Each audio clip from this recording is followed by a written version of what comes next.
Carta de Paulo aos Romanos, no capítulo 5, versículos 1 e 2. Momento central de um culto reformado, momento em que Deus vem por meio da sua palavra instruir a sua igreja, nos consolar, nos confortar, nos santificar, revelar a vontade dele para as nossas vidas. E nós temos meditado já há alguns meses nessa carta de Paulo aos Romanos, e temos visto aqui uma doutrina muito preciosa da palavra de Deus, que Paulo está explicando à igreja, que é a doutrina de justificação. Vamos ver mais um pouquinho dela nesta noite, se assim Deus permitir. Romanos 5, de 1 a 2. Ouça com fé a leitura da Escritura. Diz assim: justificados, pois, mediante a fé, temos paz com Deus por meio de nosso Senhor Jesus Cristo, por intermédio de quem obtivemos igualmente acesso pela fé a esta graça, na qual estamos firmes, e gloriamo-nos na esperança da glória de Deus. Até aqui a leitura da Escritura. Vamos orar mais uma vez? Senhor, lida foi a tua palavra, ó Deus, e nós te bendizemos e te adoramos por este favor concedido a nós, pecadores, de podermos nos reunir para ouvir a leitura e a pregação da tua palavra. Senhor, que o teu Espírito Santo ilumine a nossa mente, aquiete o nosso coração nessa hora, para que possamos acolher a tua palavra, para que o nosso coração, como terra boa, acolha esta semente que vai ser pregada, anunciada e produza frutos para a glória do teu nome. Obrigado, Deus, pela tua igreja amada, eleita na eternidade, chamada em Cristo para estar aqui nesta noite, para estar diante da pregação dessa palavra. Opera, Senhor, ó Deus, pela unção do teu Espírito Santo em nosso coração. Nós precisamos muito da iluminação do teu Espírito. Fala conosco e revela-nos a verdade que esse texto bíblico quer dizer à tua igreja nesta hora. Assim oramos, ó Pai, em nome de Jesus. Amém. Meus amados, nós temos, como eu disse, visto já há alguns meses sobre essa doutrina tão preciosa de Deus para a sua igreja, que é a doutrina da justificação de pecados. Afinal de contas, como Deus declara um pecador justo diante de si? Nós temos visto aqui, a partir do capítulo 3, versículo 21, que não pode ser pelas nossas obras, não pode ser pelo nosso mérito, porque em pecado nós não conseguimos atender à lei de Deus. Portanto, Deus precisou revelar do céu uma justiça, a justiça de Jesus Cristo, e aplicá-la por graça a nós, para que fôssemos declarados inocentes, justos diante da lei de Deus. Abraão creu nisso e foi salvo quando creu. Davi creu nisso e foi salvo. Portanto, Abraão é o pai na fé de toda a igreja. Abraão é o pai da fé de todo cristão, aqueles que andam nas pisadas da mesma fé que teve Abraão. O pai não só da raça judaica, mas o pai de toda a igreja cristã, um pai espiritual. Nós não somos geneticamente descendentes de Abraão, não somos judeus, mas somos espiritualmente descendentes da mesma promessa que Deus fez a ele. Deus veio a ele na sua velhice. Sara, velhinha, estéril, fez uma promessa: olha, de ti virá alguém, pela fé no qual pessoas de todas as nações serão salvas, serão justificadas de seus pecados. Abraão olhou para frente, para a encarnação do seu descendente final, o Messias, e creu nele, e isso lhe foi imputado para a justiça. A gente vê isso lá em Gênesis 15, 6. E nós olhamos para trás, nós já vemos o descendente final de Abraão, o Messias encarnado, Jesus Cristo, se encarnou, morreu, ressuscitou para a nossa justificação. Paulo falou sobre essa doutrina até o capítulo 4, versículo 25. E agora? Bom, agora, uma vez justificados, há frutos, há benefícios, há privilégios, há evidências de que alguém foi alcançado pela salvação em Cristo. Portanto, nos capítulos 5, 6, 7 e 8, 4 capítulos, o que Paulo vai tratar a partir de hoje? Ele vai tratar dos frutos da justificação. Então vamos ver a partir de agora, de maneira mais prática. Até agora a gente olhou muito para a doutrina, para a teoria. Agora vamos trazer isso aqui um pouco mais para a vida do dia a dia, a vida cotidiana, de maneira prática. Vamos começar a ver aqui hoje sobre os frutos da justificação. E aqui nesses dois versículos que nós lemos, capítulo 5, versículos 1 e 2, Paulo tomando por base, então, a justificação, nos fala de 3 frutos que ela nos trouxe. E nós vamos ver que beleza foi isso. Primeiro, a paz com Deus. Ele fala isso no versículo 1. Depois, na primeira parte do versículo 2, ele fala: nós hoje temos acesso direto ao trono da graça de Deus. Um segundo fruto, um segundo benefício da justificação. E um terceiro, está aí na segunda parte do versículo 2, uma alegria indizível no dia do juízo final.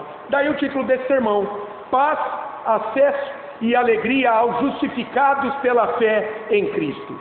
Então vamos lá. Antes de falar de maneira específica dos frutos da justificação, Paulo nos diz de onde eles provêm. Que árvore é essa a partir da qual temos esses frutos? De salvação, de inocência diante de Deus, de ser justo diante de Deus.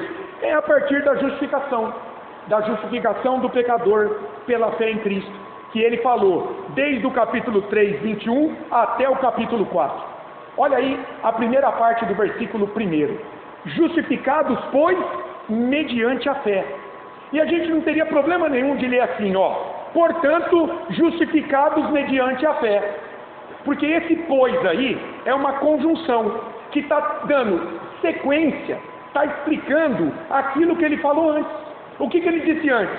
Sobre a doutrina da justificação de pecados. Então, tudo que ele falou sobre a justificação vem nesse pois, nesse portanto. Então seria mais ou menos assim, ó. Bom, se é assim, então, se estamos justificados, nós cristãos estamos declarados ou fomos declarados inocentes de nossos pecados diante de Deus. E esse verbo aí, justificados, o tempo lá no grego dele fala muita coisa. Esse justificados aí significa mais ou menos o seguinte: o cristão foi declarado inocente de seus pecados quando? Quando creu em Cristo como seu Salvador. Isso está consumado. É uma obra que Deus fez uma única vez quando nos ligou a Cristo, quando nos uniu espiritualmente a Cristo, quando cremos nele. Mas veja, é Deus quem declarou esse pecador inocente quando ele creu em Cristo. Por isso que justificados está na voz passiva. Quer dizer, Deus é o sujeito que age para nos justificar. Isso fala muita coisa. Não somos nós que somos justificados. Não é o que eu faço que me justifica. É o que Deus fez em Cristo que me justifica. E por fim, Deus fez isso de uma vez só, com efeitos eternos. Por que é importante saber disso? Porque muitas religiões de base legalista, com base nos méritos humanos, você tem que fazer isso aqui para agradar a Deus e ser justificados, e seitas também, como a Igreja Católica Apostólica Romana. O que eles dizem? Que a justificação só acontece após a santificação. Só após o homem galgar méritos humanos é que Deus o justifica em Cristo, o declara inocente. Paulo não está explicando nada disso. Paulo está dizendo que a justificação é uma declaração de Deus soberana, inocentando um pecador ao acreditar a ele a justiça de Cristo, que é recebida pela fé. Acontece lá no início da vida com Deus, não lá no final. Primeiro Deus se declara inocente, para agora, habitado pelo Espírito Santo, você produzir obras de gratidão a essa salvação. A justificação, segundo a Escritura, acontece no novo nascimento, meus irmãos, no batismo com o Espírito Santo, e ela perdura a vida toda. É uma obra objetiva da parte de Deus, não depende de obras humanas. Deus aceita em sua presença um pecador que crê em Cristo como seu Senhor e Salvador. Ele faz isso uma única vez, e ele não volta atrás na sua decisão de salvar este pecador. Portanto, a justificação presente na vida de um crente hoje garante a ele a certeza da salvação, de que ele foi alcançado pela graça de Deus. O processo que se segue na vida desse pecador a partir de agora é a santificação. E o que ele vai fazer? Vai moldá-lo à imagem de Cristo, a partir do arrependimento, fé e uma vida de obediência e serviço a Deus cada dia maior. E olha, nós precisamos pensar nessa falácia algumas pessoas dizem que um crente pode perder a salvação e voltar para o mundo. Talvez você já tenha ouvido isso. Isso é uma falácia. Esse crente que voltou para o mundo, ele não perdeu a salvação, porque ele nunca foi justificado, ele nunca foi salvo, ele sempre pertenceu ao mundo, mas frequentava também uma igreja. Percebe a diferença? Era alguém que pertencia ao mundo, mas frequentava os bancos de uma igreja. Porque segundo a Escritura, o justificado não perde a sua justificação. Nós vimos para a vida de Abraão a semana passada. Ele pode até vacilar na fé, como Abraão, que vacilou na fé, tentando usar Agar para cumprir a promessa, aquela serva egípcia de Sara. Eles tentaram usar Agar para cumprir a promessa, a vinda de Isaac. Mas veja, ele não se tornou um incrédulo, como que querendo dizer que ele perdeu a justificação. Não. Abraão errou, ele se arrependeu e ele prosseguiu em sua caminhada com Deus, confiando que ele era poderoso para cumprir a sua promessa e lhe dar um herdeiro na sua velhice. Ele não se tornou incrédulo, ele vacilou na fé porque nós somos pecadores. Deus não exige que a gente esteja 100% o tempo todo. Tem dia que você está bom, tem dia que você não está. Tem dia que você está mais crente, tem dia que você está menos crente. Tem dia que você está mais animado, tem dia que você está mais desanimado. Mas veja, isso não te faz um incrédulo de forma alguma. Como nós vimos aqui no capítulo 4, a partir do versículo 18, na vida de Abraão. Ele não se tornou incrédulo, embora vacilou na fé. E tudo isso, essa confiança nessa obra de justificação de Deus que não pode ser perdida, é porque Paulo diz aí, que a justificação é mediante a fé. É mediante a confiança no Evangelho. O instrumento pelo qual o cristão se apropria da justificação em Cristo é a fé na promessa do Evangelho, meus irmãos. De que, pela confiança na obra de cruz de Jesus, ele está salvo. Não são as obras humanas, mas a plena certeza de que Deus em Cristo nos salvou da condenação de todos os nossos pecados. É mediante a fé. Então, se é por fé, se não depende das minhas obras, quanta segurança o cristão tem em Jesus como seu Salvador. Por quê?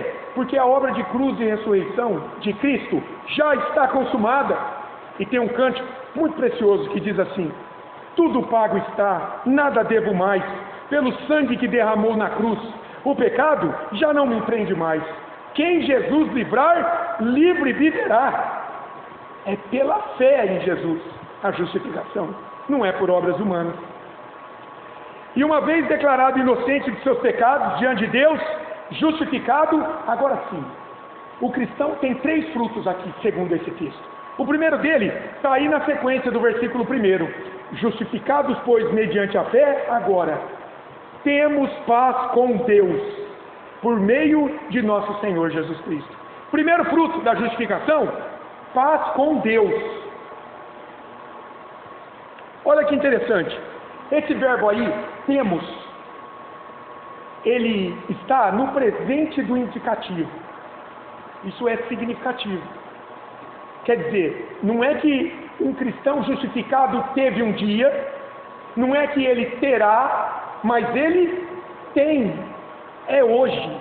Paulo está dizendo que a justificação e os benefícios dela estão presentes hoje, na minha vida e na sua vida. E isso nos dá paz com Deus. E é interessante porque na Escritura, uma coisa é ter paz com Deus, outra coisa é ter a paz de Deus. Olha que interessante, a paz com Deus é uma paz que vem de Deus para o cristão. Olha só, olha o que Paulo fala lá em Romanos 1:7. Ele já anunciou essa paz com Deus. Lá em Romanos 1:7 ele diz assim, na introdução da carta: a todos os amados de Deus que estáis em Roma, chamados para ser de santos, graça a vós outros e paz da parte de Deus, nosso Pai, e do Senhor Jesus Cristo. Então alguém tem paz com Deus. Então agora pode receber essa paz dele, porque tem uma paz que é com ele. Irmãos, é uma paz objetiva. É uma paz que independe do pecador. ela é estabelecida por Deus, declarando que essa pessoa não está mais em guerra como um pecador diante de Deus, em razão dos seus pecados. Deus não está mais irado com ele, ele está em paz, não está mais querendo destruí-lo pelos seus constantes pecados. Deus está em paz com este pecador que foi justificado pela fé em Cristo, porque Jesus, ele nos coloca limpos de nossos pecados diante do Pai e nos dá paz com Deus. Olha o que Paulo fala em Colossenses 2, 13 e 14. Eu vou ler para você. Colossenses 2, 13 e 14. Olha a paz com Deus que Cristo nos deu. E a vós outros, Paulo está falando para a igreja, que estáveis mortos pelas vossas transgressões e pela incircuncisão da vossa carne, vos deu vida juntamente com ele, perdoando todos os nossos delitos. Quando cremos em Cristo, Deus nos dá vida com Cristo e perdoa os nossos pecados, tendo cancelado o escrito de dívida que era contra nós e que constava de ordenanças, o qual nos era prejudicial, porque nos condenava, porque era uma dívida assumida pelos nossos pecados, quebrando a lei, foi sendo acumulada, nos condenava diante de Deus. Jesus cancelou essa dívida, removeu-o inteiramente, encravando-o na cruz. Meus amados, a paz com Deus está enraizada na reconciliação que Jesus nos propiciou quando cremos nele como nosso Senhor e Salvador. Uma paz com Deus, uma paz objetiva, que vem de termos sido reconciliados com Deus pela fé no sacrifício de Jesus Cristo em nosso favor. Compreenderam isso? Você está em paz com Deus. Deus não está mais em guerra com você pelos seus pecados, porque os seus pecados até o final dos teus dias foram levados pela cruz do teu Senhor. Existe uma paz entre você e Deus. Quem declarou essa paz foi Deus, quando ele resolveu justificá-lo, declará-lo inocente de teus pecados diante dele, pela fé que ele te deu em Cristo. Um fruto da justificação, paz com Deus, uma paz objetiva. Agora, essa paz com Deus, ela é percebida pelo cristão. Então, da paz com Deus nasce a paz de Deus. Da paz com Deus nasce no meu coração e no teu a paz de Deus. É diferente. A paz de Deus é uma paz subjetiva. Por quê? Porque é percebida pelo cristão, que se encontra reconciliado com Deus pela fé em Jesus Cristo. Como que ela é percebida? A sua consciência não o acusa mais de alguém que vive condenado diante da lei de Deus por seus pecados. Esse cristão, ele sabe que Cristo levou a culpa dos seus pecados. Essa paz de Deus para os cristãos, irmãos, é aquela convicção íntima, plena, de que em Cristo, Deus não me condena mais pelos meus pecados. Deus já me declarou inocente e há um céu glorioso à minha espera no final dos meus dias. Esse cristão vive em paz com Deus em seu coração. Porque ele tem paz com Deus, ele sente a paz de Deus. E tudo isso, segundo Paulo diz aqui, por meio de nosso Senhor Jesus Cristo. O modo de um pecador estar em paz com Deus e sentir a paz de Deus vem por meio de Jesus, da sua obra de cruz. E aí, mais uma vez, vem a ilusão da paz humana. Há pessoas que não confiam em Jesus Cristo, não, como seu Senhor e Salvador, mas você vai conversar com elas, elas dizem sentir uma paz diante de Deus por aquilo que são, por aquilo que têm, por aquilo que fazem. Veja, elas estão cheias de si, cheias de justiça própria, elas são boas demais aos seus olhos e não precisam de Cristo para lhes dar a paz com Deus. Essa paz é uma paz ilusória. Essa paz que muitos dizem ter sem Cristo é fruto da ignorância dessa vida em conhecer de que, não perdoada de seus pecados pelo sangue de Cristo, derramado em seu favor, ela não pode desfrutar de paz com Deus. Simplesmente porque Deus está irado contra ela, está em guerra declarada contra ela, em razão da quebra da sua lei, pelos seus pecados, e se ela morrer sem Cristo, ela será condenada no dia do juízo. É interessante, a gente gosta de ler João 3,16, né? Porque Deus amou o mundo de tal maneira que deu seu Filho para que todo aquele que nele crê não pereça, mas tenha a vida eterna. Graças a Deus por isso. Mas olha o que diz o versículo 36 de João 3. Esse aqui, dificilmente as pessoas leem. É o mesmo evangelista. João 3,36. Por isso, quem crê no Filho tem a vida eterna. Trocando em miúdos, tem paz com Deus, quem crê no Filho. Agora, o que todavia se mantém rebelde contra o Filho, não verá a vida. Olha agora, mas sobre ele permanece o amor de Deus. É isso que está escrito aí? Permanece a ira de Deus. Quem rejeita Cristo está debaixo de uma guerra. Deus está irado.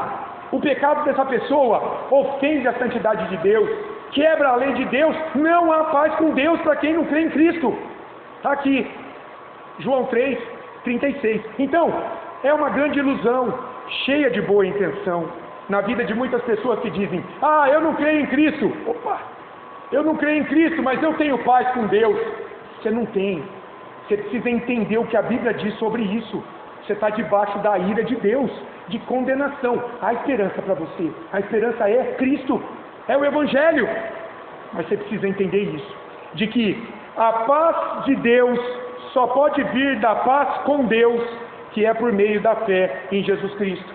É por isso, irmãos, que Isaías, olha lá, 800 anos antes do nascimento do Messias, lá no Isaías 57:21, olha o que ele disse: para os perversos, diz o meu Deus, não há paz.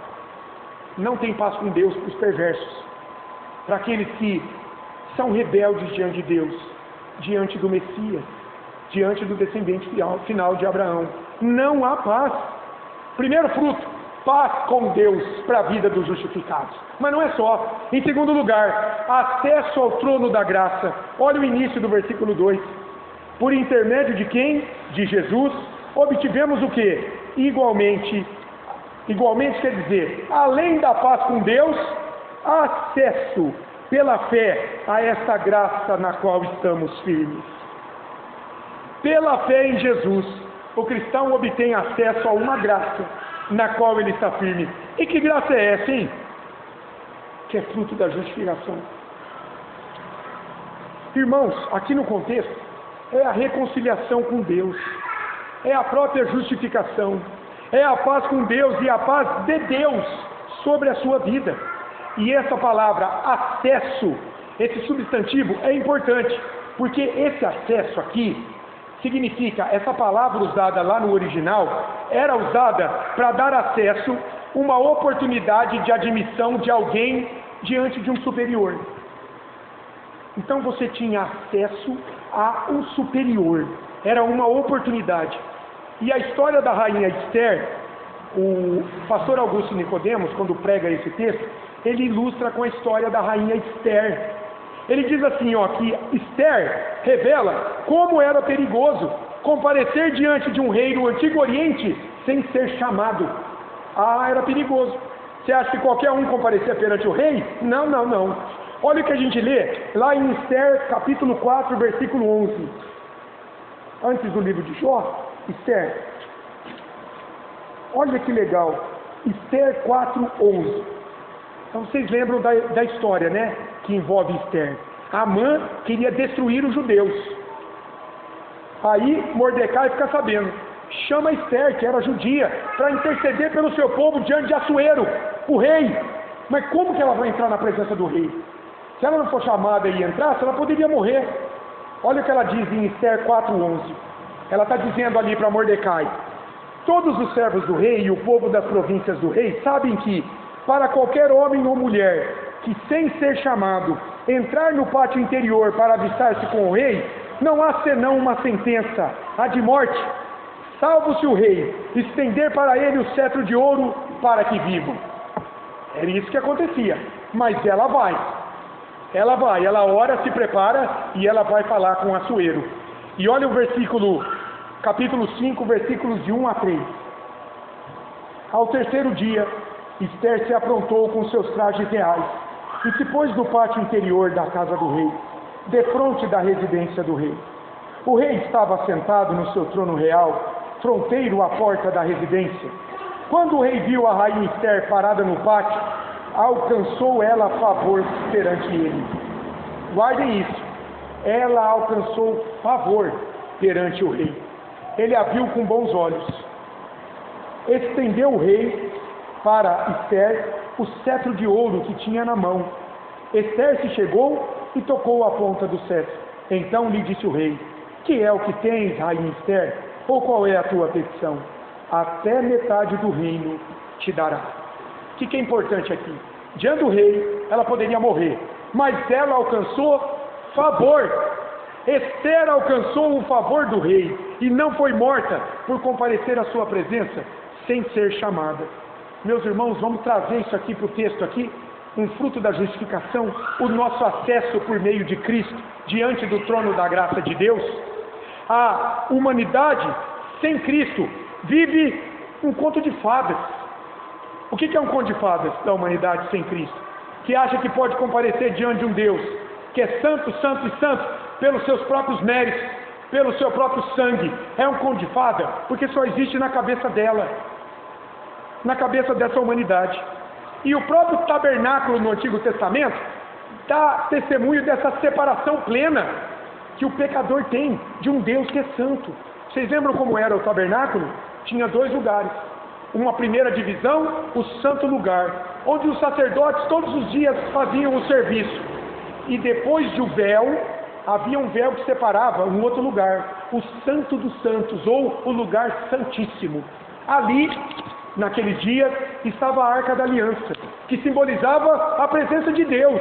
Lá, naquele lugar para além do véu, só o sumo sacerdote, uma vez por ano, no dia do Yom Kippur, que o judeu comemora até hoje, poderia entrar com o sangue de um animal inocente, para que esse sangue fosse derramado no propiciatório, a tampa da Arca da Aliança, e aplacasse a ira de Deus pelo pecado do povo. Então, aquele sangue de um animal inocente, que apontava para o sangue do Messias derramado na cruz, aplacava, apaziguava a ira de Deus. É por isso, e agora, o pecador então poderia comparecer na presença daquele Deus, mediado pelo sangue daquele animal. Quando Jesus morreu, o véu do templo aconteceu o que com ele? Foi rasgado. E olha que interessante, não foi do meio para baixo e nem de baixo para cima, como se o homem pudesse rasgar pela sua força. Foi lá de cima, onde o homem não alcançava, para baixo, mostrando que a soberania de Deus fez isso. Rasgou a parede de separação que havia entre nós e Ele. Por meio de quem? Por meio da carne e do sangue de Jesus. Lá na cruz, o véu foi rasgado. E é por isso que hoje nós podemos confiar em Cristo, o nosso sumo sacerdote diante de Deus. O escritor aos Hebreus entendeu isso, quando lá em Hebreus 4, 14 a 16, ele diz o seguinte. Hebreus 4, 14 a 16. Tendo, pois, Jesus, o Filho de Deus, como grande sumo sacerdote, que penetrou os céus, conservemos firmes na nossa confissão, porque não temos sumo sacerdote que não possa compadecer-se das nossas fraquezas. Antes, foi ele tentado em todas as coisas à nossa semelhança, mas sem pecado. Olha agora, acheguemo-nos, portanto, confiadamente, junto ao trono da graça. Por Cristo, nosso sumo sacerdote, nós podemos nos achegar confiadamente ao trono da graça. Temos acesso, a fim de recebermos misericórdia e acharmos graça para socorro em ocasião oportuna. Meus irmãos, a graça da reconciliação, que dá acesso ao pecador por meio da justiça de Cristo, aplicada a ele por graça, mediante a fé, à presença do Deus Todo-Poderoso, é uma graça firme. Paulo está dizendo aqui, não se perde. Por quê? Porque está fundamentada no sangue de Cristo. Novamente, Há pessoas que dizem que a salvação, a justificação pode ser perdida. Veja, quem sustenta isso está fundamentando a salvação, a justificação, não no sangue de Cristo já derramado, mas nas suas obras, nas obras humanas, que podem falhar. E daí, na cabeça dessa pessoa, ela pode perder a sua salvação. Para Paulo, não. Paulo estava confiante de que o seu acesso ao trono da graça é seguro, porque é mediante a fé em Cristo. Não dependia de Paulo, dependia do que o seu Senhor e Salvador fez por ele, ao assumir na cruz a sua dívida de pecado, para que ele fosse declarado de uma vez por todas inocente diante de Deus, diante da lei de Deus, e pudesse agora, de maneira pura, comparecer mediado pelo sangue de Cristo diante de Deus, acesso à presença do Deus Todo-Poderoso. Que privilégio, irmãos! Por isso que cantamos agora há pouco o hino 144, segurança e alegria. Que segurança tenho em Jesus, pois nele gozo paz, vida e luz. Com Cristo herdeiro, Deus me aceitou, me deu acesso mediante o Filho que me salvou. E tudo isso, Paulo diz aqui em Romanos 5:2, é pela fé. O acesso ao trono de Deus é pela fé em Jesus Cristo. Estar na presença de um Deus que é santo, santo e santo, demanda alguém com igual santidade, representando esse pecador. E aí, irmãos, veja aqui a divindade de Jesus Cristo sendo, ainda que implicitamente, defendida por Paulo aqui, porque só Jesus pode comparecer pelo pecador diante de Deus, seu Pai, sem ser fulminado pelo pecado, porque ele não tem pecado. Ele é essencialmente puro, da mesma essência divina do Pai. Ele é Deus Filho encarnado, a segunda pessoa da Trindade. E Jesus, ele sempre teve plena consciência dessa missão dele. Que missão?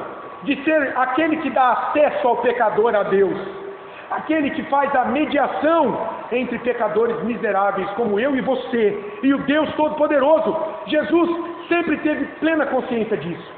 Por isso que várias vezes ele disse o seguinte, que ele veio para dar vida, ele veio para ser o mediador de uma nova aliança, e sem ele ninguém poderia fazer nada. Nada. O pecador sem Cristo, meus amados, diante de Deus, está fulminado por seus pecados. Ele precisa de alguém que o represente diante de Deus, hoje, para desfrutar de relativa paz nessa vida diante de Deus e dos homens. E eu digo de relativa paz, porque na presença do pecado, aqui nesse mundo, plena paz, a gente nunca vai ter, mas nós vamos desfrutar de relativa paz. E claro, no dia do juízo, aí sim, de paz plena, consumada, quando pudermos ver Deus olhar para nós e olhar para Cristo, e nos declarar inocentes de todo o nosso pecado, porque o Senhor Jesus levou esses pecados por cada um de nós.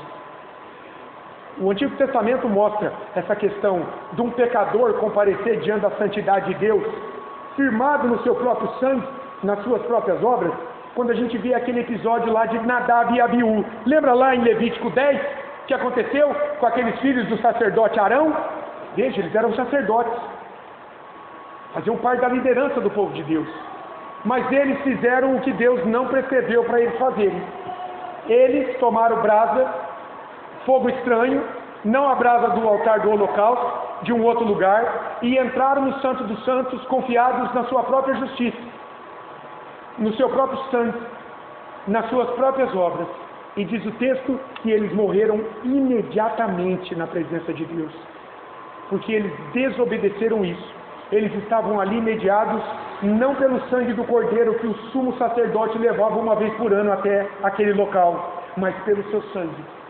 Eles quiseram dar um jeitinho de comparecer diante de Deus do seu jeito, foram fulminados pela santidade de Deus. Isso é um juízo, é um apontamento para que vai acontecer no dia em que Cristo voltar para julgar o mundo. Aqueles que não estiverem diante de Deus mediados pelo sangue de Cristo serão fulminados na presença de Deus.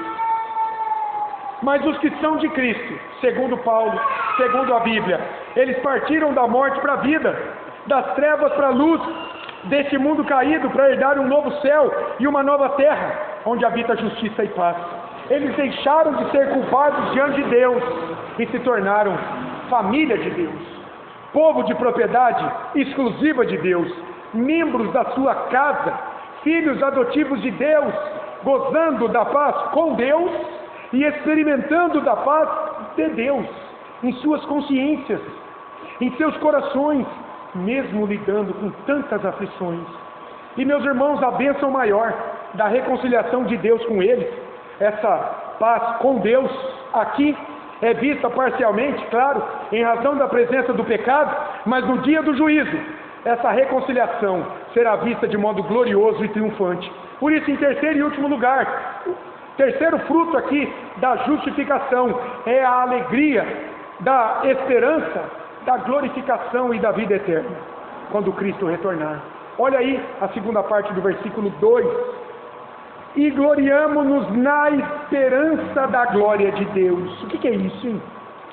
O cristão justificado se alegra na esperança da glória de Deus. Esse gloriamo-nos aqui, nos alegramos, Paulo está dizendo, não é se gabar das nossas obras, mas é se alegrar na cruz de Cristo em seu favor.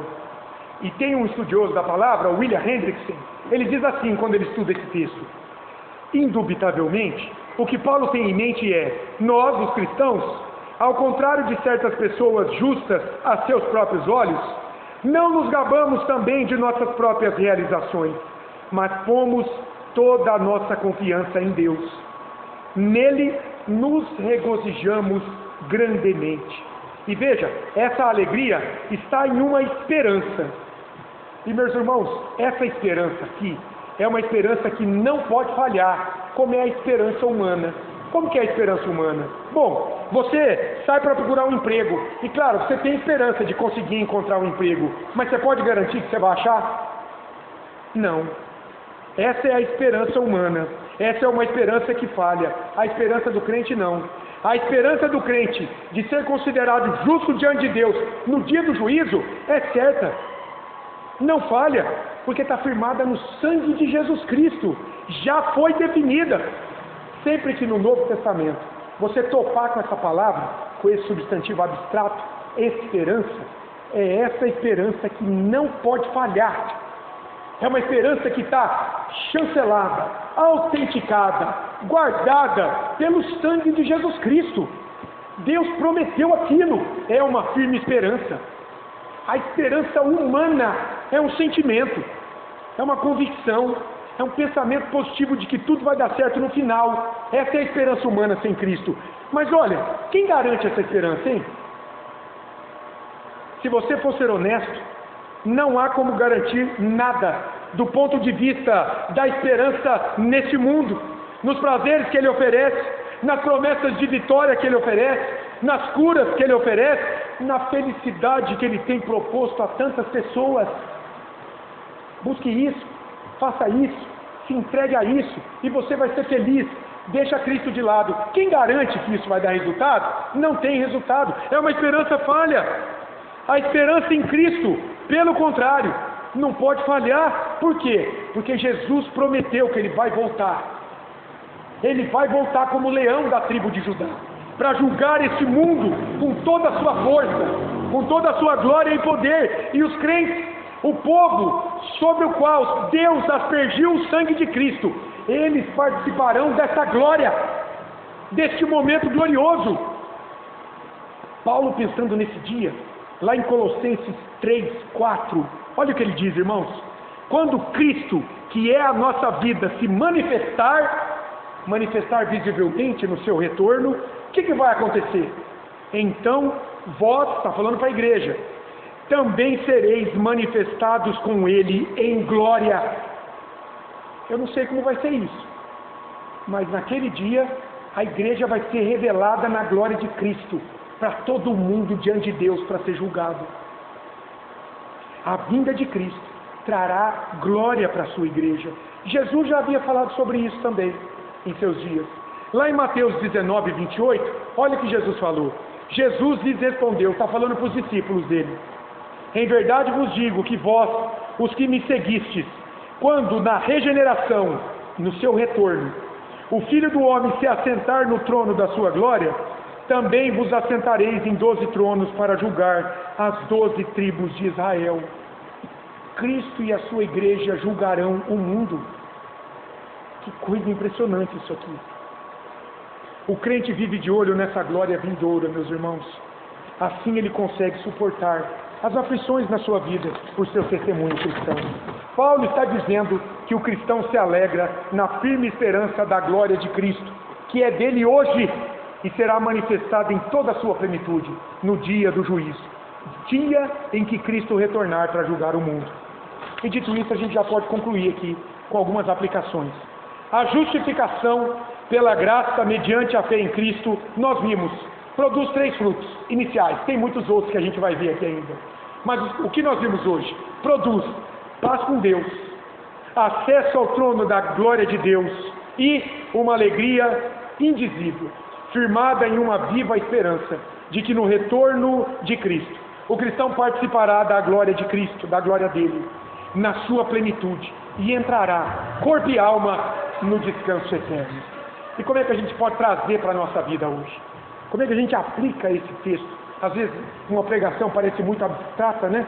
Não foi esse o caso, não. Tenho certeza que durante a exposição o Espírito Santo já aplicou muita coisa ao seu coração, mas vamos tentar trazer 3 lições aqui de maneira bem concreta para a nossa vida, que a gente deflui desse texto. E a primeira delas é muito claro: você desfruta de paz com Deus? Você desfruta de paz com Deus e da paz de Deus. Veja, o que esse texto fala para mim e para você? Você não pode encontrar verdadeira alegria e paz nessa vida se primeiro você não desfrutar de paz com Deus. Não é à toa que quando Jesus resume a lei nos 2 mandamentos, qual é o primeiro mandamento? Amarás o Senhor teu Deus. Depois você vai amar o próximo como a ti mesmo. Tem gente que inverte isso. Muita gente hoje faz o bem, a caridade para o próximo, achando que aí está de boa com Deus. Não entendeu. Em primeiro lugar, meu caro, para você fazer alguma coisa para o próximo, para ser aceitável a Deus, você precisa estar em paz com Ele, pelo sangue de Cristo.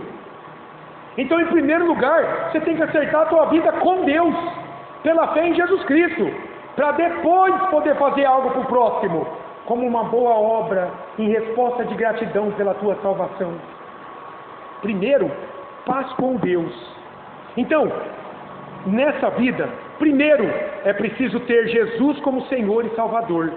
Daí depois, você encontrou a paz com Deus, você não é mais condenado diante de Deus pelos seus pecados, aí sim, você pode sentir paz de Deus.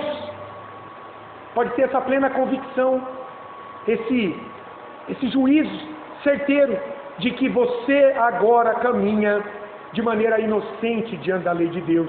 E no dia do juízo, você não será mais condenado pelos seus pecados. Você morrerá em algum momento, e a tua alma aqui irá diretamente para o céu. E de maneira consciente, aguardará o retorno de Cristo, para ressuscitar o teu corpo. E juntos, diante do tribunal de Cristo, vocês serão naquele dia absolvidos de todos os seus pecados. Por quê? Porque você aqui viveu confiando em Jesus Cristo como teu Senhor e Salvador. É impossível ter paz nessa vida sem ter paz com Deus primeiro. Pense nisso e se alegre se ela já pertence a você, se você já tem paz com Deus. Ele é o teu bem maior.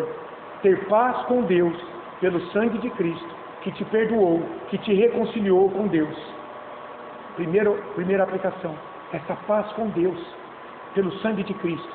Firme, tenha essa plena convicção, mesmo que o inimigo vier te acusar, a tua consciência vier te acusar. Não, ore nessa hora, entregando tudo isso a Deus, porque em Cristo, Ele já te deu a paz dEle. Paz com Deus. Nada mais e nem ninguém pode te condenar. Em segundo lugar, como você tem acesso a Deus nos teus dias? Como que você tem acesso? Como é que você busca Deus? Muitas pessoas, no meio da dor, gritam, recorrem a gurus espirituais, vai ver o horóscopo do dia, se doam a encantos, consultam espírito de mortos, confiam na sua bondade, no desejo positivo de estarem bem diante de Deus pelo que fazem, confiam em Maria, em outros santos. Mas e o cristão? O que esse texto fala? Do acesso a Deus. Meu caro, o cristão tem acesso a Deus pelo sangue de Jesus Cristo derramado sobre sua vida. E veja, o culto dominical, isso aqui, nessa noite, o que ele está fazendo conosco? Ele está nos colocando diante de Deus. Ele está permitindo, mediante o sacrifício de Cristo, que estejamos acessando Deus, orando a Ele, cantando a Ele, ouvindo a pregação da palavra dEle, consagrando o nosso coração por meio das ofertas e dízimos. Irmãos, o culto nos coloca na presença de Deus para servir a Deus, um serviço de adoração. Que bênção é o culto! Como é importante se esforçar para participar de um culto, fazer parte, tomar parte dele. É Deus permitindo que por meio de Cristo você esteja acessando a presença dele. Mas não só no culto, na tua casa, caminhando, no teu carro, você pode buscar a Deus em oração mediado por Cristo. Você não precisa de um pastor, você não precisa de um sacerdote humano. Você diretamente tem acesso ao Deus Todo-Poderoso. Quando você, no nome de Cristo, buscar, orar a Ele. Que segurança, que consolo no meio da dor, no meio do aperto, você poder dobrar o joelho e clamar a Deus no nome de Cristo. Você vai estar acessando a Deus. Naquela hora, que coisa impressionante Jesus fez por nós. Nos deu acesso ao Pai. Então, você tem buscado tantos meios de acessar a Deus. Você que talvez esteja aí buscando tantos meios de acessar a Deus. Entenda o seguinte, segundo a Bíblia, Deus providenciou o caminho que você precisa percorrer para ter acesso a Ele. E sabe qual é o caminho? Basta você ter fé no Filho dele. É a fé em Jesus Cristo como o caminho, a verdade e a vida, para te dar vida, para te dar paz com Deus, para você viver aqui na certeza de que você descansa debaixo da paz desse Deus. É a cruz de Cristo em teu favor. Crê em Cristo como teu Senhor e Salvador, e você será aceito diante do Deus Todo-Poderoso, soberano, Criador do universo. Qualquer outro meio que não for a fé em Jesus Cristo vai te condenar a um tormento eterno. Cuidado com isso. Jesus nos deu acesso ao trono da graça de Deus. Basta você crer. E por fim, essa aqui é boa. O que esse texto me fala? Aprenda a viver olhando, esperando e se alegrando mais com a tua vida no céu e menos com a tua vida aqui na terra. Entendeu isso? Aprenda a viver olhando, considerando, se alegrando mais com a tua vida no céu e menos com a tua vida aqui na terra. Quem busca felicidade a todo custo nessa vida, só terá essa vida e nada mais. Nada mais.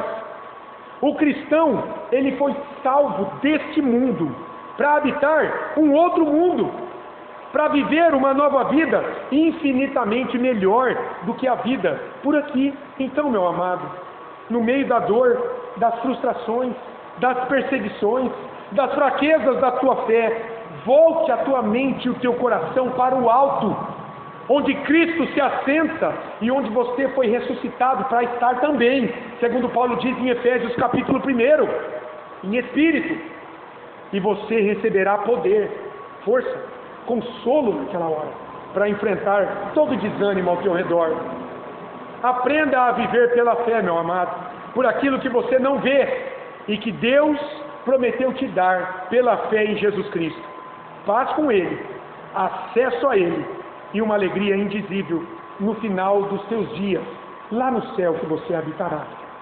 Essa é a palavra de Deus para mim e para você nesta noite. Vamos orar agradecendo a Deus por essa palavra tão rica. Obrigado, Senhor, por essa palavra cheia de glória, de consolo e de esperança que enche o nosso coração nesta noite. Obrigado, ó Pai, porque em Cristo nós temos paz contigo, nós temos acesso pleno ao Senhor e nós temos uma viva esperança de que em algum momento, ó Deus, nós partiremos por uma glória eterna. Louvado e engrandecido seja o teu nome, Senhor, em nome de Jesus. Amém.